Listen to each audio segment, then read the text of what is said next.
Abrimos con Fútbol de México, todo en preparación para la fecha 9. El sábado pasado Jesús Corona le dijo sin vergüenza al árbitro en su cara y salió expulsado. Corona se pierde el próximo juego, la expulsión tiene consecuencias. Además de la sanción y multa de la liga, su propio equipo, el Cruz Azul, lo multó porque se acercó a los árbitros.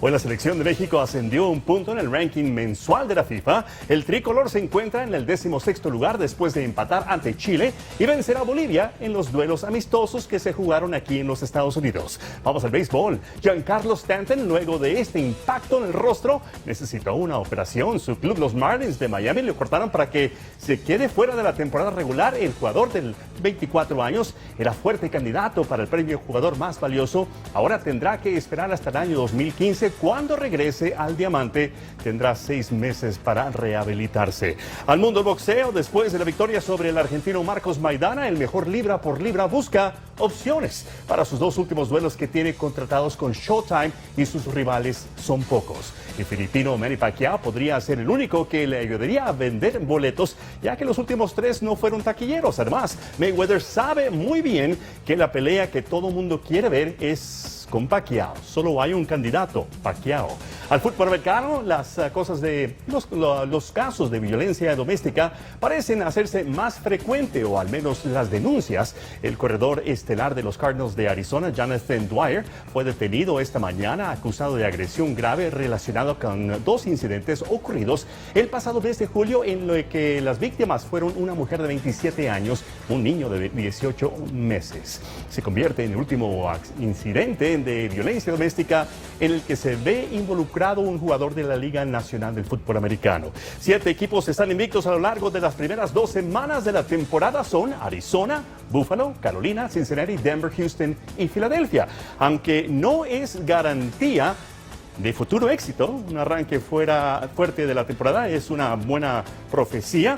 El 75% de los equipos que iniciaron 3-0 desde 1990 alcanzaron la postemporada. Este domingo el partido más esperado de la tercera fecha, los campeones defensores del Super Bowl, los Seattle Seahawks. Una derrota ante San Diego, una victoria, reciben a los campeones reinantes de la AFC, los Denver Broncos, en la revancha del Super Bowl número 48. El choque marca apenas la 6ª revancha del Super Bowl que sucede durante la siguiente temporada regular y el primero desde 1997. Los Broncos llegan más sólidos en la línea ofensiva, reforzados en la defensiva, motivados en busca de la revancha. Además de eso, vamos a ver 2 talentosos mariscales, como les mencionamos el día de ayer. Un partido muy difícil en Seattle.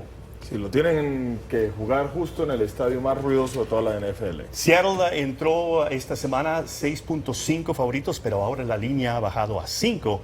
Pero eso realmente no dice nada, porque el equipo de casa siempre recibe 3 puntos. Un partido de gran interés el día de hoy, marcador 56-14.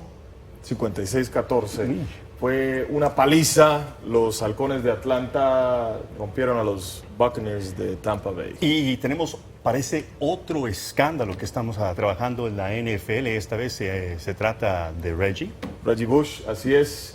Y al parecer también tiene que ver con violencia doméstica con sus hijos. Wow, todo esto sucediendo. Luis, tus pronósticos para el encuentro de los Broncos. Yo pienso que desafortunadamente Seattle va a ganar este. Si estuviera aquí en Denver, yo pienso que Denver ganaría, pero el hombre número 12, estuvimos hablando de eso temprano también, que el hombre número 12 y también el ruido del estadio va a ser muy difícil para el equipo. Estuvieron entrenando a todo volumen con sus radios para también trabajar con los gestos de las manos para combatir el hombre número 12. Esa va a ser la gran diferencia, pero va a ser un partido de gran interés. Todo el mundo está hablando de esto. Ese va a ser el gran desafío. Ya.